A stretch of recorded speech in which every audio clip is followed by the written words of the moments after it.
Hello friends, അങ്ങനെ ഞാനും അജയൻ്റെ രണ്ടാം മോഷണം എന്ന് പറഞ്ഞ ടൊവിനോ നായകനായ പടം കണ്ടു.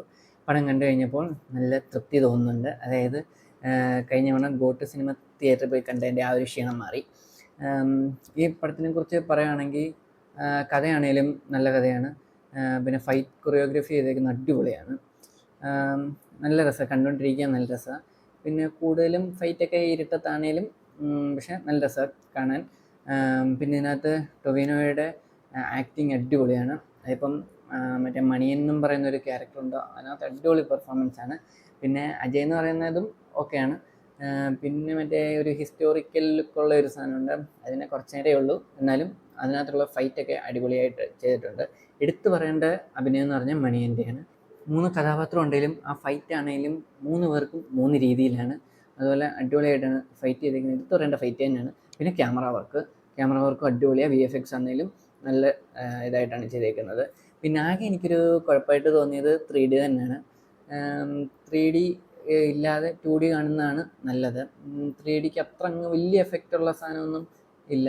2D കാണുന്ന ഇച്ചിരി കൂടെ നല്ലതെന്ന് എനിക്ക് തോന്നി.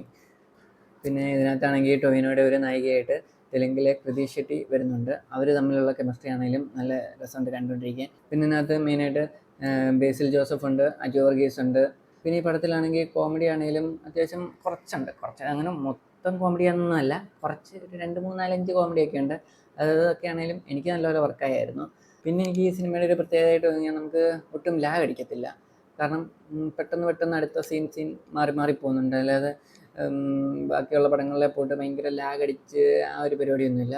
പിന്നെ ഈ ഒരു പടമൊക്കെ തിയേറ്ററിൽ തന്നെ പോയിരുന്ന് കാണണം, എന്നാലേ ആ ഒരു എഫക്റ്റും ഇതൊക്കെ കിട്ടൂ.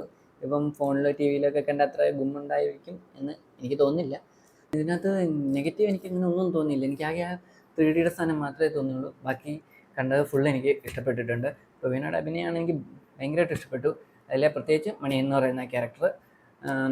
ബാക്കിയും കൊള്ളത്തില്ലെന്നല്ല, ബാക്കിയും നല്ല തന്നെയാണ്. പക്ഷെ മണി എന്നുള്ള ക്യാരക്ടർ ഇച്ചിരി കൂടെ മണ്ടയ്ക്ക് ബാക്കിയുള്ളതിനെ അപേക്ഷിച്ച് നിൽക്കുന്നതാണ്. ഇപ്പം ചില സിനിമയിലൊക്കെ ആണെങ്കിൽ ഒരാൾ തന്നെ ഒത്തിരിയും പേരെ അടിച്ചിരുന്ന സീനൊക്കെ കണ്ട് ചിലപ്പോൾ നമുക്ക് ബോറടിക്കുന്ന ഒരു സാധനമുണ്ട്. പക്ഷേ ഈ സിനിമയിലാണെങ്കിലും ഒത്തിരിയും പേര് തന്നെ ടൊവിനോയൊക്കെ അടിക്കാൻ വരുന്നുണ്ട്. എന്നാലും പക്ഷെ നമുക്കത്ര ബോറടിക്കാതെ നല്ല രീതിയിൽ തന്നെ കണ്ടിരിക്കാം. പിന്നെ അതിനകത്ത് എനിക്ക് വലിയ ബോറായിട്ടൊന്നും തോന്നിയില്ല. പിന്നെ ഞാൻ പോയ ആ തിയേറ്ററിലാണെങ്കിൽ 5:45 കണ്ടാണ് ഷോ തുടങ്ങിയത്.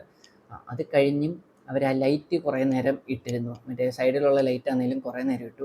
പിന്നെ ഈ ആൾക്കാർ താമസിച്ച് വരുന്നവരെ ഫ്ലാഷ് അടിച്ച് കൊണ്ടുവരുമല്ലോ, അതൊക്കെ ഭയങ്കര ഇറിറ്റേഷനായിട്ട് എനിക്ക് തോന്നി. അതൊക്കെ കുറച്ച് നേരത്തെ വന്നുകൂടെ? അതേ ഉള്ളൂ പിന്നെ എനിക്കൊരു നെഗറ്റീവായിട്ട് തോന്നിയത്. അതല്ലാതെ സിനിമ അടിപൊളി സിനിമയാണ്.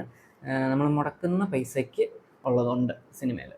ഏതായാലും ഈ പടത്തിലിപ്പം ടൊവിനോ ആയാലും ശരി, എൻ്റെ ഡയറക്ടർ ജിതിൻ ലാൽ, പിന്നെ ഇതിൻ്റെ പുറകെ പ്രവർത്തിച്ചവരെല്ലാവരും നല്ലപോലെ കഷ്ടപ്പെട്ടിട്ടുമുണ്ട്, നല്ലപോലെ പണിയെടുത്തിട്ടുമുണ്ട്. അതിൻ്റെ ഒരിത് നമുക്ക് ഈ സിനിമ കാണുമ്പോൾ തന്നെ മനസ്സിലാകും. ഏതായാലും അവരുടെ നല്ല കഷ്ടപ്പാടിന് ഈ പടം ഹിറ്റാവുകയും ചെയ്യുന്നുണ്ട്. പിന്നെ എപ്പോഴും പറയുന്ന പോലെ ഇതെല്ലാം എൻ്റെ അഭിപ്രായമാണ്. നിങ്ങൾക്ക് കണ്ടു കഴിയുമ്പോൾ ചിലപ്പോൾ ഇഷ്ടപ്പെടാതിരിക്കാം. ഏതായാലും കണ്ടു നോക്കാവുന്ന നല്ലൊരു പടമാണ്. പിന്നെ ഈ പടത്തിൻ്റെ ലീക്ക് പ്രിൻ്റ് ഇറങ്ങിയിട്ടുണ്ടെന്നൊക്കെ ഇങ്ങനെ ന്യൂസിലൊക്കെ ഞാൻ കണ്ടു. കഴിവതും അതൊന്നും കാണാതെ തിയേറ്ററിൽ തന്നെ പോയി കാണുക. ഈ ലീക്ക് പ്രിൻ്റൊന്നും കണ്ടിട്ട് വലിയ ഗുണമില്ല. നമ്മൾ ആ തിയേറ്ററിൽ പോയിന്ന് കാണുന്ന ഒരു എഫക്റ്റും കിട്ടത്തില്ല. ഇതിപ്പോൾ നല്ല പടമാണെങ്കിൽ പോലും തിയേറ്റർ പ്രിൻ്റൊക്കെ കണ്ട് അങ്ങനെ ഇഷ്ടപ്പെടാനൊന്നും പോകുന്നില്ല. അതുകൊണ്ട് കഴിവതും തിയേറ്ററിൽ തന്നെ പോയി കാണുക. അതല്ലെങ്കിൽ OTT തന്നെ വന്ന് കാണുക. അല്ലെങ്കിൽ ലീക്ക്ഡ് പ്രിൻ്റൊക്കെ കണ്ട് ചുമ്മാ എന്തിനാ അതിന് കിട്ടുന്ന കളക്ഷനോടെ കളയുന്നത്? അതിനും കിട്ടട്ടെ. അതുപോലെ നല്ല കഥയും ഫൈറ്റും ഒക്കെയുള്ള നല്ല നല്ല പടങ്ങൾ ഇനിയും വരുമെന്ന് വിശ്വസിക്കുന്നു. പടം എല്ലാവരും പോയി കാണുക. അപ്പോൾ ഇത്രയേ ഉള്ളൂ ഇന്നത്തെ വീഡിയോ. പുതിയൊരു വീഡിയോ ആയിട്ട് അടുത്തതാണ്. Okay, by.